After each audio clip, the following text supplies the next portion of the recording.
Good morning.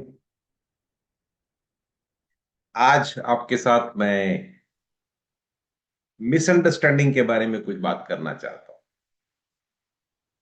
ये जो गलत फहमियां होती हैं उसके बारे में बात करना बहुत जरूरी है। उसके पहले मैं आपको एक प्रेजेंटेशन दिखाना चाहता हूँ कि मिसअंडरस्टैंडिंग और गलत फहमियों से क्या क्या नुकसान हो सकता है। तो मैं ये 1 मिनट के लिए इसको शेयर करता हूँ and then we will you can see the presentation. और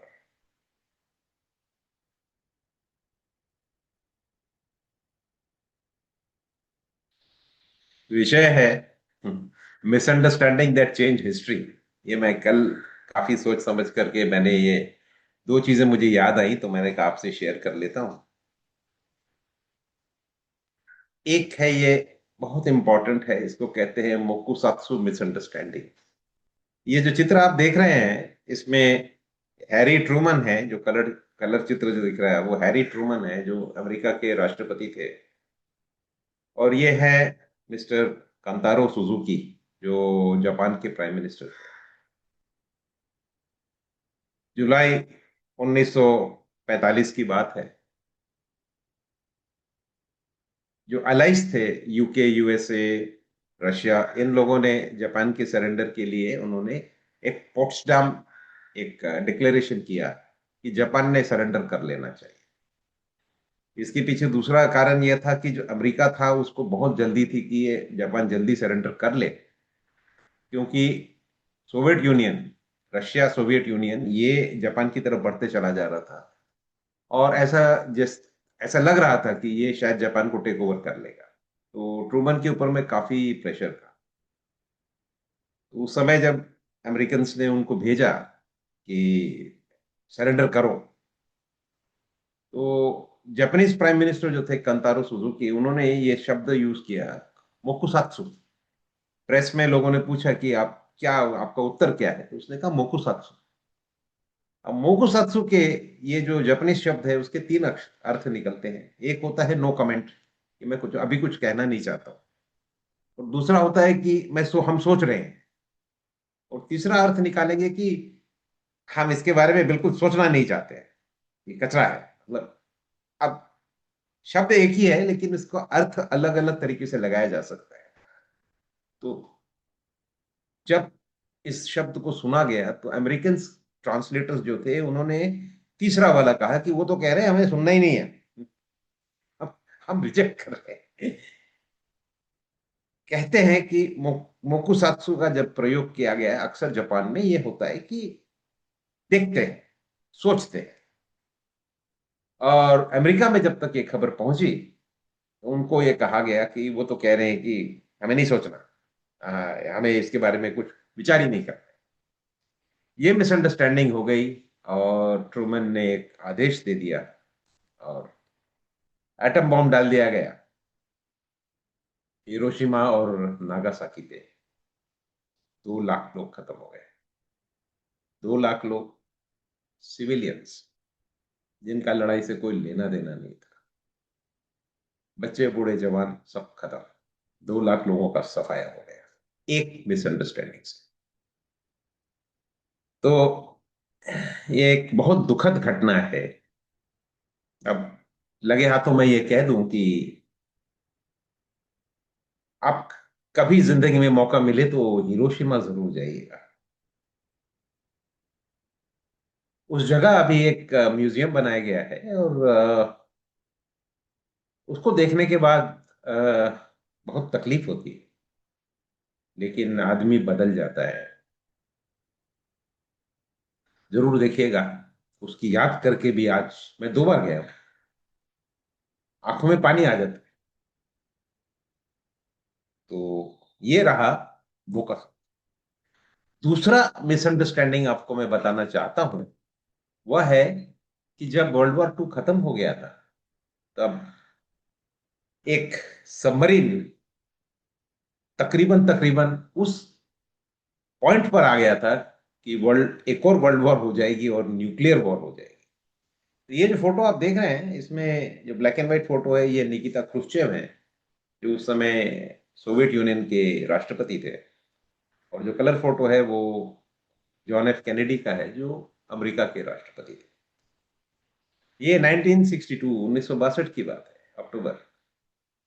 और उस समय क्यूबा में सोवियत यूनियन ने कुछ मिसाइल्स रख दिए थे, जिसमें न्यूक्लियर के मिसाइल्स थे। और वो अमेरिका का जो फ्लोरिडा है उससे सिर्फ 150 किलोमीटर दूर थे, बहुत पास में थे। तो अमेरिका को बहुत डर लगने लगा कि ये इतने पास में न्यूक्लियर मिसाइल्स ले आए हैं, तो हमारे पे हमला हो सकता है। तो उन्होंने, चर्चा हो रही थी, और उस दरमियान एक सोवियत यूनियन का सबमरीन, उसका मॉस्को के साथ में, उनकी राजधानी के साथ में कांटेक्ट छूट गया। वो कांटेक्ट छूटने के बाद उस सबमरीन को कुछ पता ही नहीं चल रहा था क्या हो रहा था। और यूनाइटेड स्टेट्स के जो, क्योंकि वो क्यूबा के पास में घूम रहा था वो सबमरीन, तो अमेरिकन शिप्स ने थोड़ा सा प्रैक्टिस के डेप्थ चार्ज आसपास छोड़े। डेप्थ चार्ज यानी कि वो ऐसा होता है कि पानी में चला जाता है और सबमरीन के पास जाके विस्फोट करता है, उससे सबमरीन खत्म हो सकता है। तो डेप्थ चार्ज की प्रैक्टिस करने लगे वो। सबमरीन के पास नहीं थे, दूर थे। लेकिन उसकी जो वेव्स आ रही थी, उससे सबमरीन वाले में जो सोवियत यूनियन के जो ऑफिसर्स थे, उनको ये महसूस हो गया कि उनके ऊपर भी शायद अटैक हो रहा है। तो जो ऑफिसर्स थे अंदर के और क्रू मेंबर्स थे, उनको ऐसा लगने लगा कि शायद लड़ाई शुरू हो गई। कोशिश कर रहे थे, मॉस्को के साथ संपर्क हो नहीं रहा। तो फिर कैप्टन ने निर्णय ले लिया कि न्यूक्लियर टॉर्पीडो छोड़ दिया जाए, और जिस जहाज से डेप्थ चार्जेस दिए जा रहे हैं उसको खत्म कर दिया। ये पहला प्रयोग होता। दूसरा प्रयोग न्यूक्लियर का, पहला तो खैर हिरोशिमा नागासाकी में हो गया, और ये दूसरा प्रयोग होता जब न्यूक्लियर वेपन यूज होते थे। सबमरीन के क्रू पानी के नीचे, उन्हें कुछ पता नहीं है बाहर क्या हो रहा है, संपर्क टूटा हुआ है। एक इंप्रेशन, एक मिसअंडरस्टैंडिंग की प्रैक्टिस डेप्थ चार्ज जो यूएस वाले कर रहे थे, उसके झटके से इनको लगा शायद हमारे पे अटैक हो गया। और बस, निर्णय हो गया। यदि वो न्यूक्लियर टॉर्पेडो छोड़ दिया जाता तो शायद दुनिया की इतिहास बहुत अलग होती, एक बहुत बड़ा युद्ध शुरू हो जाता। तो उस समय की जो प्रैक्टिस थी कि न्यूक्लियर टॉर्पीडो छोड़ने के पहले 3 अधिकारियों की सम्मति चाहिए। तीनों ही सबमरीन में थे, और वो वोटिंग होती है कि तीनों ने एग्री किया तभी उसको यूज किया जा सकता है। हर एक के पास अलग अलग चाबी होती है। तो हर ऑफिसर जो है, तीन, वो उसको घुमाएंगे चाबी को, तब जाकर के वो उसका लॉक खुलता था। बहस छिड़ गई, और उसमें से एक अधिकारी, जो नेवल ऑफिसर था, उसने मना कर दिया। उसने कहा नहीं, मुझे नहीं लगता है कि हमको ये छोड़ना चाहिए। इससे बहुत बहुत दूरगामी परिणाम हो सकते हैं। हमारे को कांटेक्ट नहीं है, हमें पता नहीं हमारा देश क्या चाहता है, और अपने ही लेवल पर हम एक ऐसा निर्णय नहीं लेना चाहिए। तो दो फेवर कर रहे थे, लेकिन वासिली आर्खिपोव, जो एक ऑफिसर थे, उन्होंने कहा नहीं, मैं चाबी नहीं घुमाऊंगा। टॉर्पीडो लॉन्च नहीं हुआ, न्यूक्लियर वॉर नहीं हुआ। और बाद में ये सब बात जब पता चली, सबको समझ में आया कि हम कितने बड़े खतरे से बच गए। डिजास्टर्स नफरत से नहीं, बट ज्यादा मिसअंडरस्टैंडिंग से क्रिएट होते हैं। तो आज का टॉपिक मेरा मिसअंडरस्टैंडिंग का इसीलिए है कि आप समझें कि इससे क्या क्या हो सकता है। इसके बहुत बहुत गंभीर परिणाम हो सकते हैं। वर्ल्ड वॉर 2 की बात हो रही है, तो देखिए, एक मिसअंडरस्टैंडिंग बहुत कॉमनली होता है, मैंने कहा है, वो भी मैं आपको बता दूं।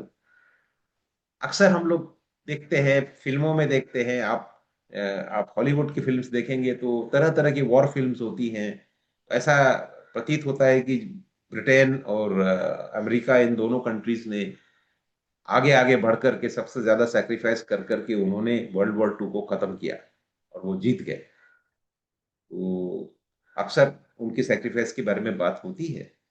लेकिन अगर आप आंकड़े देखेंगे, अगर आप फिगर्स देखेंगे, तो काफी चौंकाने वाले हैं। मैं आपको ये अगला टेबल दिखा रहा हूं। आप देखिए कि कंट्री वाइड सबसे ज्यादा मृत्यु कौन से देश में हुई वर्ल्ड वॉर 2 में।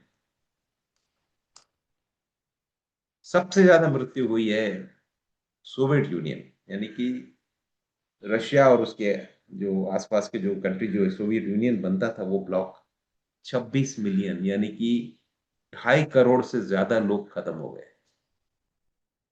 उसके बाद नंबर आता है चाइना का।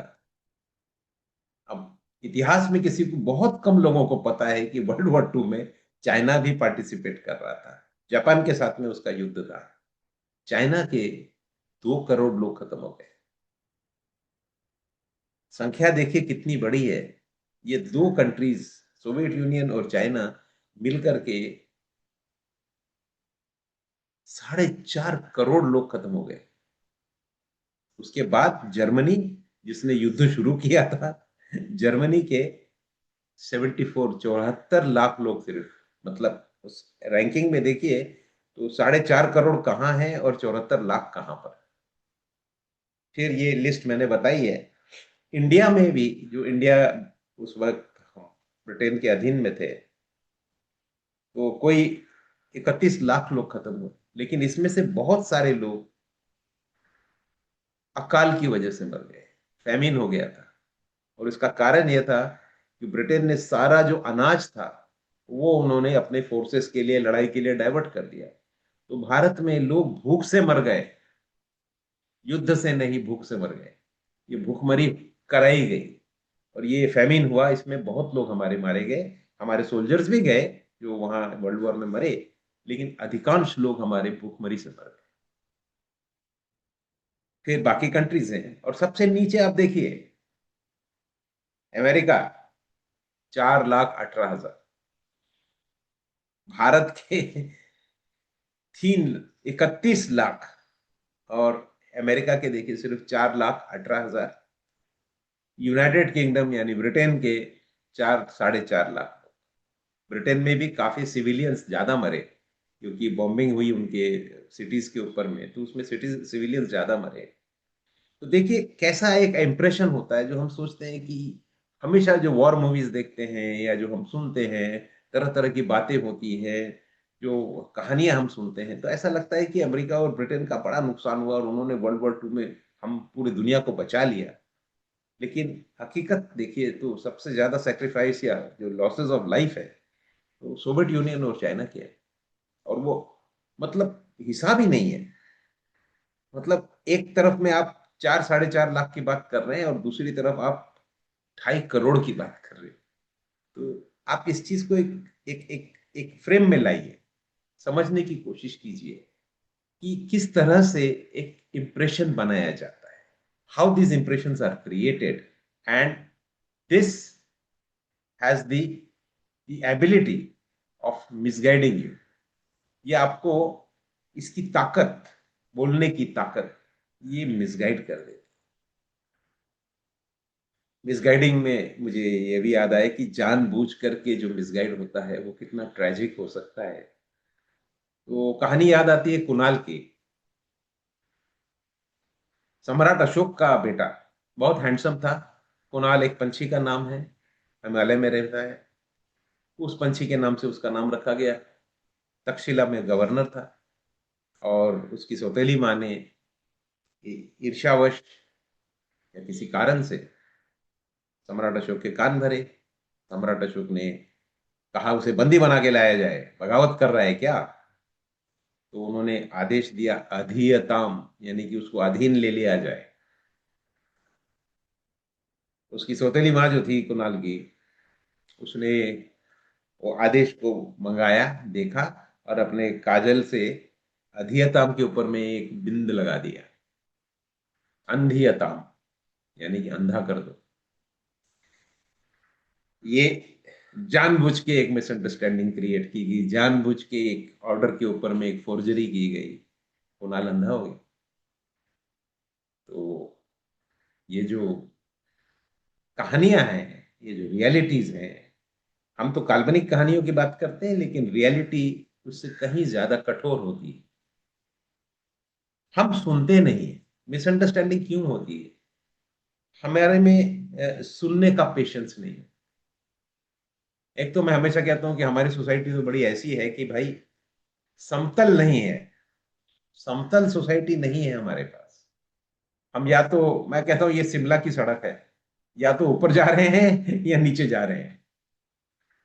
हम हमेशा दूसरों को जब मिलते हैं तो सबसे पहले उसको सोशल स्टेटस में, ये मुझसे ऊपर है या मुझसे नीचे, पहले उसको हम पहचानते हैं, पहचानने की कोशिश करते हैं।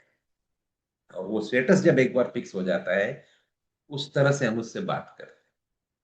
तो जहां हम ऊंच नीच की बात कर रहे हैं तो कुछ कुछ प्रिविलेजेस आ जाती हैं। जिसको लगता है कि जन्म से मैं प्रिविलेज्ड हूँ, वो दूसरे लोगों को नीचा देख के बात करता है और उनकी बातें सुनता नहीं है। जब वो सुनता नहीं है, मिसअंडरस्टैंडिंग हो जाती है। जब मिसअंडरस्टैंडिंग होती है, नुकसान बहुत भारी होता है, बहुत भारी नुकसान होता है। बच्चों को हम हमेशा छोटा समझते हैं, अपने से उम्र में छोटे हैं, तरुण भी हो गया तो भी हम उसको, वो कुछ बोलने को जा रहा है, कुछ समझाने जा रहा है कि इसको ऐसा है, चुप चुप चुप चुप, तुझे कुछ नहीं पता, चुप, बोलने का नहीं। हम ये क्या करते हैं, हम सुनते नहीं है। और फिर वो जब अपनी बात सफाई पेश नहीं कर पाता, जब वो ठीक से बोल नहीं पाता, मिसअंडरस्टैंडिंग हो जाती है। उसको मौका हम देते ही नहीं है। दुनिया में यदि सबसे ज्यादा बेवकूफी का काम है तो है सुनना नहीं। किसी भी चीज को पूरी तरह ना सुनना, ये बहुत बहुत ही मूर्खता का काम है। और यदि सबसे अक्लमंदी का काम है, पूरी तरह सुन लीजिए। दो कान दिए गए हैं, एक मुंह है, इससे कम बोलिए, इससे ज्यादा सुनिए, तब आप चीजों को समझ पाएंगे। बहुत सारी चीजें हमें बताई जाती हैं। अब आप देखिए, मैंने अभी बताया वर्ल्ड वॉर 2 में कौन ज्यादा, किसका नुकसान हुआ और किसने ज्यादा क्रेडिट ले लिया। तो कहने का मतलब क्या है कि ये इमेजिंग की जाती है, आपके आसपास ये चीजें बताई जाती हैं, और हम इसके बलि पड़ जाते हैं। हम उसमें उनकी बातों में आ जाते हैं। कोई कहता है ऐसा है कि आजकल व्हाट्सएप यूनिवर्सिटी तो फेमस है कि जिसके जो दिल में आया वो कह देता है, और लोग उसमें, बहुत सारे लोग उसको बिलीव करने लगते हैं। और इससे जितनी ज्यादा मिसअंडरस्टैंडिंग होती है, उतनी ही कुछ कुछ लोगों को उसका फायदा मिलता है। इसीलिए वो जानबूझ के मिसअंडरस्टैंडिंग क्रिएट करते रहते हैं। तो आपके लिए सबसे अच्छा सुझाव मेरा यही रहेगा, सुना करिए, पेशेंटली सुना करिए। किसी भी चीज को अभ्यास कीजिए, समय दीजिए। ये जो स्क्रोलिंग कर करके हम चलते हैं ना, से विद्या ग्रहण नहीं होती है, नॉलेज नहीं आता। नॉलेज के लिए आपको उस चीज को समझना है, और एक ही सोर्स से नहीं तो कम से कम 3-4 सोर्स से आप उस चीज की पुष्टि कर लें, उसके बाद उस पर बिलीव करें। अक्सर बहुत अच्छा बोलने वाले, बहुत अट्रैक्टिव बोलने वाले, बहुत इंप्रेस करने वाले लोग अपनी बातों में आपको फंसा लेते हैं। और अक्सर आजकल तो बहुत होता है ना, ये मोबाइल के फ्रॉड, जो न जाने क्या क्या वो कहते रहते हैं कि साहब को, आपको फोन आ जाता है, कहते भी ये हो गया वो हो गया, और आप उसमें बटन बटन दबाते पता चलता है आपका बैंक का अकाउंट में से पैसा निकल गया है, या कुछ हैकिंग हो गई है, कुछ हो गया है। तरह तरह की चीजें होती हैं, लोगों का नुकसान हो जाता है। क्योंकि हम इमीडिएटली किसी भी चीज में भी जंप टू कंक्लूजन्स, किसी भी चीज को समझते नहीं है। थोड़ा एक कदम पीछे लेकर के सत सत विवेक बुद्धि का इस्तेमाल कीजिए। यदि किसी ने कह दिया कि भाई ये मेरे, आपको मैसेज आ गया कि भाई ये मेरा फोन है, मेरा खराब हो गया था, मैं बाजू वाले के फोन से बात कर रहा हूँ, इतने इतने पैसे भेज दो, तो आपके पास में अनेक तरीके हैं उनको कांटेक्ट करने के। क्या वो नंबर सचमुच खराब हो गया है उसका? कॉल करके देखिए। एकदम से जंप मत करिए, बहुत लोगों का नुकसान हो चुका है।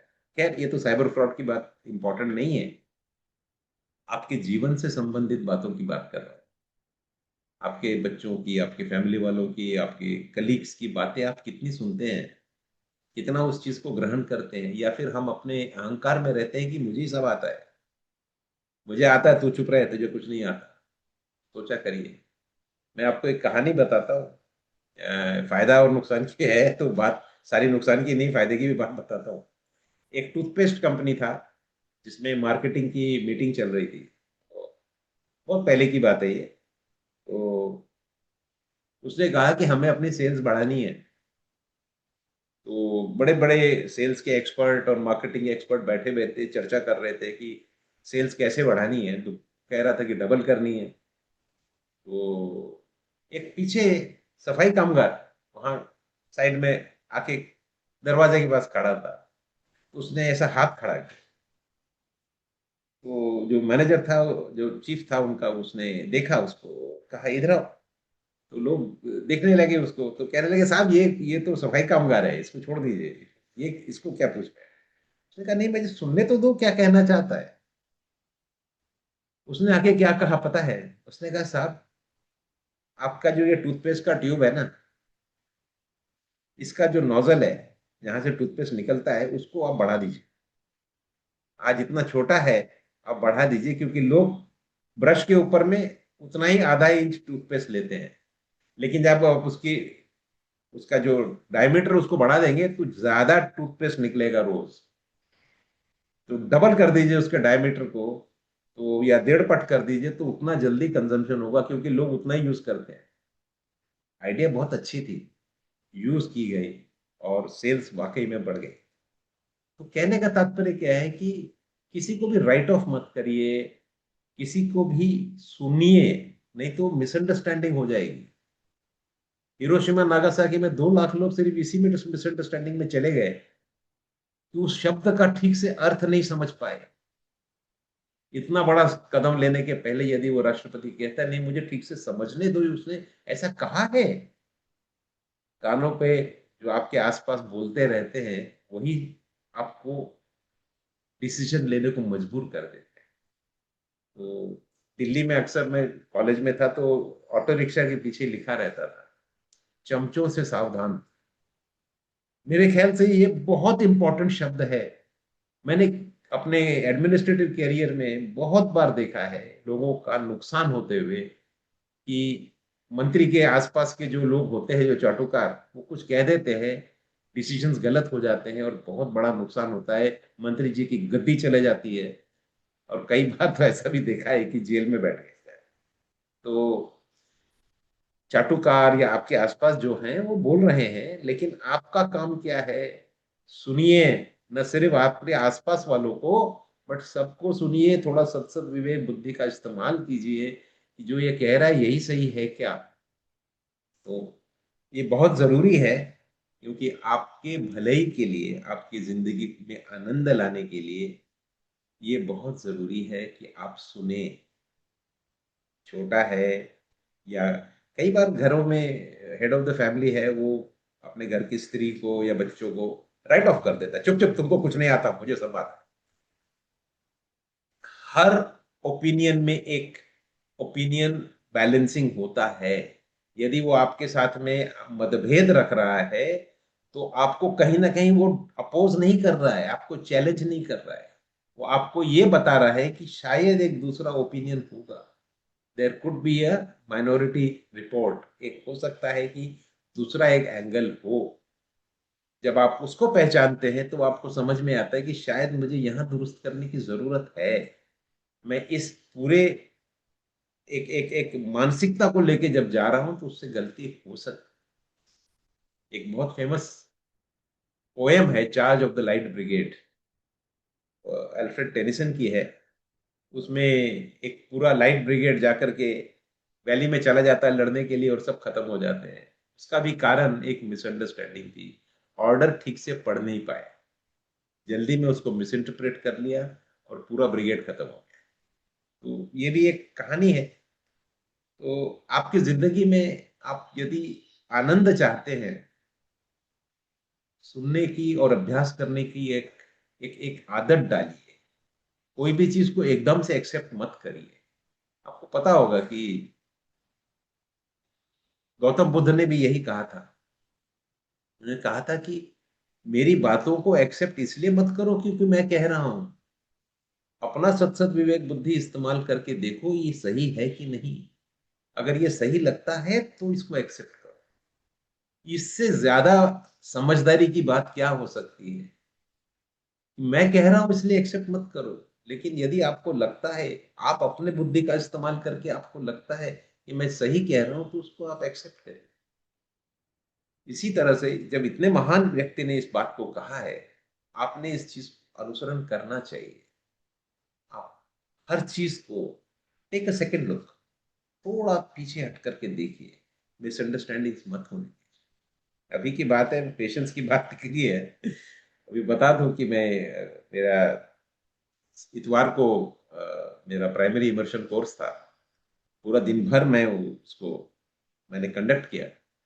अगले दिन हमारे सेशंस थे, जो विकाया के सेशंस होते हैं, जो हम वन टू वन बैठते हैं। उसमें एक व्यक्ति मेरे पास आई, मुझे अभी भी याद है, 9:40 पे वो मेरे सामने आई थी। अपनी कहानी सुनाती रही, अपनी व्यथा सुनाती रही। 2 घंटा, 2 घंटे तक उन्होंने बोला, नॉन स्टॉप। मेरा काम सिर्फ टिश्यू बॉक्स को सामने रखने का था। पूरा बॉक्स खत्म हो गया, लेकिन उनकी व्यथा इतनी थी, यदि मैं नहीं सुनता तो शायद मैं उसका निवारण नहीं कर पाता। क्योंकि 2 घंटे की उनकी बोलने के बाद जब वो शांत हुई, तब मेरे माइंड में उसके असली कारण का पता चला। पूरा सुनना पड़ता है, कठिन होता है, लेकिन पेशेंस को डेवलप करिए, सुनने की आदत डालिए। आप अपने जिंदगी को ज्यादा परिपूर्ण पाएंगे, ज्यादा आपको नॉलेज आएगी, और देखने का नजरिया आपका एक ब्रॉड बेस जब होगा, तो आपको जीवन जगने में एक जीने में एक आनंद आएगा। बिकॉज आप उस समय आपकी नॉलेज बढ़ चुकी हो, आपकी अंडरस्टैंडिंग बढ़ चुकी हो। तो एकदम से स्टैंड्स लेना, एकदम से कुछ कर लेना, समय काफी है, बहुत समय होता है। अभ्यास करें। बहुत सारी चीजों का डाटा और बहुत इंफॉर्मेशन का बम्बार्डमेंट हो रहा है आजकल, उसके बलि मत पड़िए। जिस चीज को समझना उसको इन डेप्थ जाकर के अच्छी तरह से समझ लीजिए। आपका जीवन बहुमूल्य है, आप इंपॉर्टेंट है, आपकी समझ इंपॉर्टेंट है। आपने किसी भी चीज को सही ढंग से समझना ये बहुत महत्वपूर्ण है। वरना कई लोग होते हैं जिंदगी भर भुलावे में रह करके चले भी जाते हैं, उन्हें पता ही नहीं चलता। मानते हैं कि पृथ्वी फ्लैट है, गोल है ही नहीं। पूरी जिंदगी निकल जाती है। बहुत गलतियां कर लेते हैं लोग। उनको कोई चीज बताई जाती है, उसको पकड़ के बैठ जाते हैं, इसको ऐसे ही करना है। लोगों की जान चले जाती है। आप आप इंपॉर्टेंट है। You are important. become a good student, learn, absorb, learn from different sources, make your own opinion. After listening, after studying, एकदम से किसी ने कह दिया तो आप उसके पीछे मत जाइए। आराम से, आपकी जिंदगी है, आपकी रियलिटी है, ये दुनिया आपकी है। इसलिए इंपॉर्टेंट है कि आप आनंदी रहें, उसके लिए सुनिए, मिसअंडरस्टैंडिंग्स को अवॉइड कीजिए। और जहां कहीं मिसअंडरस्टैंडिंग दिख रही हो, आग में घी डालने की बजाय उस पर पानी डालिए, मिसअंडरस्टैंडिंग खत्म करिए। If possible, wherever possible, try and eliminate the misunderstanding. That is the real परोपकार यू कैन डू। तो आज के लिए तो इतना ही है। आधा घंटा होने को आ रहा है। तो प्रशांत जी, कुछ प्रश्न है, कुछ कमेंट या कुछ एनीथिंग आप बता सकते हैं। यस सर, हेमलता जी का प्रश्न आया है। विच ह्यूमन इमोशन और action is largely responsible for controlling of misunderstanding? मतलब किस इमोशन की वजह से मिसअंडरस्टैंडिंग होती है, यही प्रश्न है ना। क्योंकि आप कह रहे हैं कि कंट्रोलिंग ऑफ मिसअंडरस्टैंडिंग, तो मैं कहूंगा कि कंट्रोल ऑफ मिसअंडरस्टैंडिंग का इमोशन होता है शांति का। जब आप शांत हैं तो आप मिसअंडरस्टैंडिंग को कंट्रोल कर सकते हैं। लेकिन कौन से इमोशन से मिसअंडरस्टैंडिंग बढ़ती है, तो सबसे बड़ा है अहंकार, क्योंकि और दूसरा है फियर। फियर इसलिए कि मेरी बातों से ज्यादा ताकतवर किसी की बात हो सकती है, मैं गलत सिद्ध हो सकता हूं, ये मौका चला जाएगा। इसलिए आप जो पहला इंटरप्रिटेशन आता है उसको ग्रैब करके आप दौड़ जाते हो। या किसी ने आपको कोई काउंटर बात कही है जो नहीं साहब, ये मुझे लगता है आप ये गलत कह रहे हैं, ये सही है, तब आपको उसमें मिसअंडरस्टैंडिंग हो जाती है कि ये आदमी मेरा दुश्मन है, ये मेरे से ये ठीक बात नहीं कर रहा है, इसको कुछ नहीं समझता, बकवास कर रहा है। ये जो चीजें हैं, ये मिसअंडरस्टैंडिंग्स को क्रिएट कर, वो कह रहा है किसी और इमोशन से कि वो चाहता है कि निर्णय अच्छा हो, वो चाहता है कि आपका भला हो, वो चाहता है कि आपकी नॉलेज अच्छी हो, लेकिन आप उसको ले रहे हैं कि ये मेरे साथ में एरोगेंट है, ये मेरे को छोटा दिखाने की कोशिश कर रहा है। तो ये इमोशंस होती हैं अहंकार की, और ये होती हैं फियर की। यहाँ से अक्सर मिसअंडरस्टैंडिंग्स होती हैं। और आदमी जब फियर में चला जाता है, वो ये होता है, फियर एकदम डर नहीं, बट ये फियर होता है कि ये छोटा सा आदमी, ये कहीं मेरे से ऊपर तो नहीं जा रहा, ये मेरे से ज्यादा तो नहीं समझ दिखा रहा मुझे, मैं छोटा तो नहीं हो जाऊंगा। अजी साहब, नॉलेज लेने से कोई छोटा नहीं होता। जैसे मैंने कहा कि वो टूथपेस्ट के एग्जाम्पल में, वो मार्केटिंग से कोई लेना देना नहीं था, सफाई कामगार था, लेकिन उसके पास में भी एक आइडिया थी, उसने किसी को छोटा नहीं दिखाया। लेकिन हम अक्सर अपने अपने अहंकार में ये सोच लेते हैं कि ये मुझे क्या छोटा दिखाएगा, मैं इतना क्वालिफाइड, मैंने इतना एक्सपीरियंस लिया, मैंने ये इतना सब किया, ये मुझे कौन बताने वाला। तो हम क्या करते हैं कि वहां से आने वाले नॉलेज को रोक देते हैं, और वो जब रुक जाता है तो फिर मिसअंडरस्टैंडिंग क्रिएट हो जाती है। लैक ऑफ कम्युनिकेशन, ठीक से कम्युनिकेट नहीं है, वो सबमरीन और मॉस्को, उसके बीच में कम्युनिकेशन टूट गया था, मिसअंडरस्टैंडिंग हो गई। तो समझ लेना, शांति से समझना, ज्यादा से ज्यादा सोर्सेस से पूछना। और कई बार सबसे आसान होता है कि जो आदमी आपसे कम्युनिकेट कर रहा है ना, उसी को पूछ लो, भाई मुझे नहीं समझा, क्या कहना चाहते हो, क्या कहना चाहते हो, ये आप पूछ सकते हैं ना। लेकिन हमारा ईगो, हमारा अहंकार उसको नहीं बोलने देता है, हम अपने आप को रोकते हैं, ऐसा कैसे पूछ लूं उससे, मैं उससे छोटा हूं क्या। तो ये कुछ चीजें हैं, these are the emotions which create this kind of misunderstandings, and we don't value the opinions of others. ये है। जी प्रशांत जी। सर नहीं है अभी कोई क्वेश्चन। ठीक है, ओके, तो आज के लिए बस इतना ही। और आप लोगों ने आधा घंटा मुझे दिया, इसके लिए मैं आभारी हूँ। सुनिए, देखिए, समझिए, आज का यही मैसेज है मेरा। धन्यवाद।